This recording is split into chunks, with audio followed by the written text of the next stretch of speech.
Jai Hind students. Today we'll start a new chapter of history, chapter 2, Socialism in Europe and the Russian Revolution. So in this chapter we'll discuss about the Europe. In Europe there were three groups: liberals, radicals and conservatives. तो first we will discuss about the liberals. तो वो जो तीन group Europe में थे उस time पर, हम उन तीनों में डिस्कस करेंगे. लिबरल्स चाहते थे एक ऐसा नेशन जिसमें रिलीजन टॉलरेंस हो, मीन्स रिलीजन को लेकर प्रॉब्लम ना हो, कोई किसी के रिलीजन को कुछ ना कहे. They all tolerate each others religion. कोई भी मोनार्शी रूल ना हो, मीन्स किंग का कोई भी रूल वहाँ पे ना हो. जुडिशरी जो है वो वेल ट्रेंड हो, और सिर्फ उन्हीं लोगों को, स्पेशली मैन, सिर्फ मैन को ही वोट देने का राइट हो जिसके पास प्रॉपर्टी है.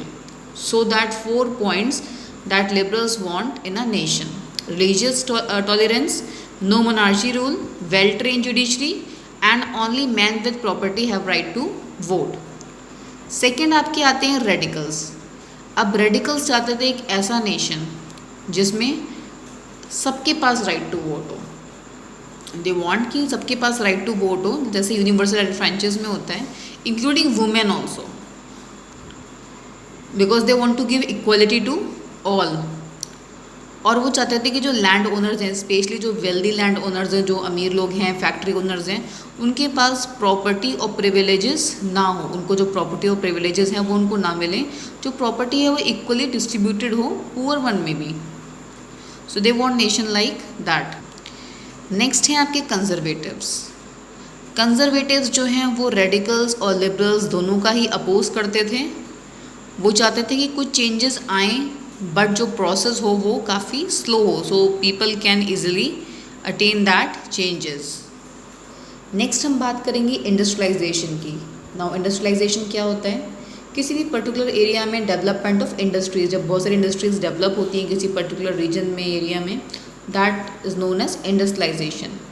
सो उस टाइम यूरोप में industrialisation brought man, women and children to factories. काफ़ी सारे आदमी, औरतें, बच्चे सब फैक्ट्रीज में काम करना स्टार्ट कर दिया. बट उसमें क्या था, उनके वर्किंग आवर्स बहुत ज़्यादा लंबे थे. काम करने के जो आवर्स थे वो बहुत ज़्यादा थे, लेकिन उनकी वेजेस जो थी, जो उनकी सैलरी थी, वो काफ़ी कम थी. अब इतने सारे लोग यूरोप में आए थे तो उससे क्या प्रॉब्लम्स फेस हो रही थी? हाउसिंग प्रॉब्लम, लोगों के पास रहने के लिए घर नहीं थे, और वो सब इकट्ठे रह रहे थे. कहीं कहीं पर से बने थे बहुत सारे घर, तो उसमें काफ़ी सारे लोग इकट्ठे ग्रुप्स में रहने लग गए थे. तो उससे सैनिटेशन प्रॉब्लम हो रही थी, साफ़ सफाई की बहुत प्रॉब्लम हो रही थी. और उसका रीज़न क्या था? Unemployment. Liberals and radicals search for solution. अब लिबरल्स और रेडिकल्स सोचते हैं कि इसके लिए कोई सॉल्यूशन निकलना चाहिए जिससे ये जो प्रॉब्लम्स हैं वो सब ख़त्म हो जाएं. सो लिबरल्स और रेडिकल्स के लिए एक सोल्यूशन निकालते हैं. वो क्या करते हैं? अपनी प्रॉपर्टीज़ पर उनको काम देते हैं, जिससे उनको अच्छी वेजेस भी मिल सकेंगी और उनका भी फ़ायदा होगा. लिबरल्स और रेडिकल्स का प्रोटेक्शन बढ़ सकेगा और वो इजीली उन लोगों को वेजेस भी दे पाएंगे.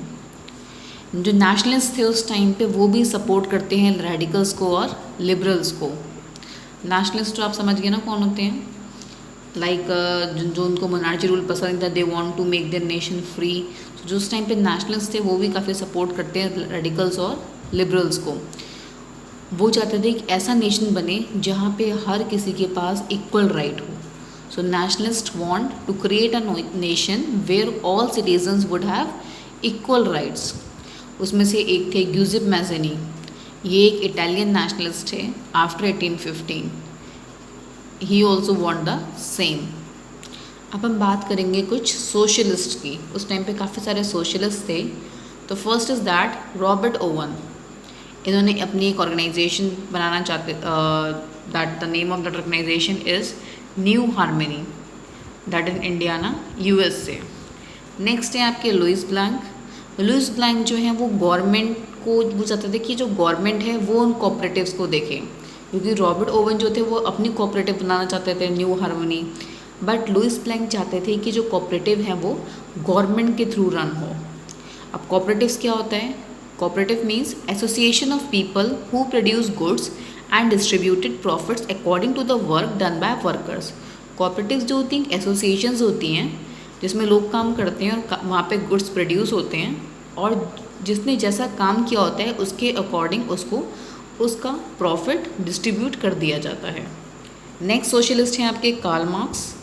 कार्ल मार्क्स चाहते थे कि इंडस्ट्रियल सोसाइटी जो है that was the capitalist society, क्योंकि उनका कहना था जो इंडस्ट्रियल सोसाइटी है वो कैपिटलिस्ट के थ्रू चल रही है और कैपिटलिस्ट ने उस पर पूरा कब्जा कर रखा है और सारा जो प्रॉफिट है वो कैपिटलिस्ट ले लेते हैं, जबकि वो प्रॉफिट किसका होता है, वर्कर्स का होता है। वो कहते थे कि जब तक कैपिटलिस्ट के हाथ में सब कुछ रहेगा सोसाइटी में कभी भी इम्प्रूवमेंट नहीं आएगा। So he said to workers to overthrow capitalist. Next हैं आपके फ्रेडरिक एंगल्स। फ्रेडरिक एंगल्स का भी वही कहना था जो सेम कार्ल मार्क्स का कहना था। तो ये सब सोशलिस्ट हैं, इन सब के अपने आइडियाज़ हैं कि ये क्या क्या करना चाहते थे। अब जो सोशलिस्ट थे इनको काफ़ी सपोर्ट मिल रहा था। सो 1870s तक सोशलिस्ट आइडियाज़ जो थे वो पूरे यूरोप में फैल चुके थे। एक उस टाइम पे ऑर्गेनाइजेशन थी सेकेंड इंटरनेशनल। इंग्लैंड और जर्मनी में जो वर्कर्स थे उन्होंने भी कुछ अपने लिए बेटर वर्किंग लिविंग कंडीशंस के लिए ऑर्गेनाइजेशंस बनानी स्टार्ट कर दी थी। वो चाहते थे कि जो उनको वोटिंग राइट मिले और उस वोटिंग राइट के थ्रू वो रिडक्शन ऑफ वर्किंग आवर्स की डिमांड कर सकें। Next social democratic party. Workers worked closely with them and helped it in win parliamentary seats. इसमें वर्कर्स ने बहुत ज़्यादा उनके साथ क्लोजली काम किया और उनको बहुत ज़्यादा हेल्प करी पार्लियामेंट्री सीट्स जीतने में। 1905 में सोशलिस्ट और ट्रेड जो यूनियनिस्ट थे उन्होंने लेबर पार्टी बनाई ब्रिटेन में और सोशलिस्ट पार्टी बनाई फ्रांस में। These are the name of two organisations. 1914 तक जो सोशलिस्ट थे उन्होंने काफ़ी कोशिश करी अपने अकॉर्डिंग गवर्नमेंट को फॉर्म करने की, बट वो उसमें सक्सेस उनको नहीं मिल पाई।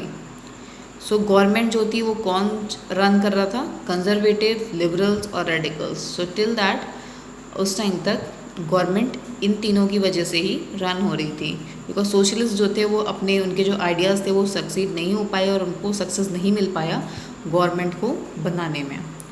So this is about today's lecture. Here that lecture is finished. So make that notes in a fair notebook and read that chapter. Till that time, take care, stay at home. Thank you.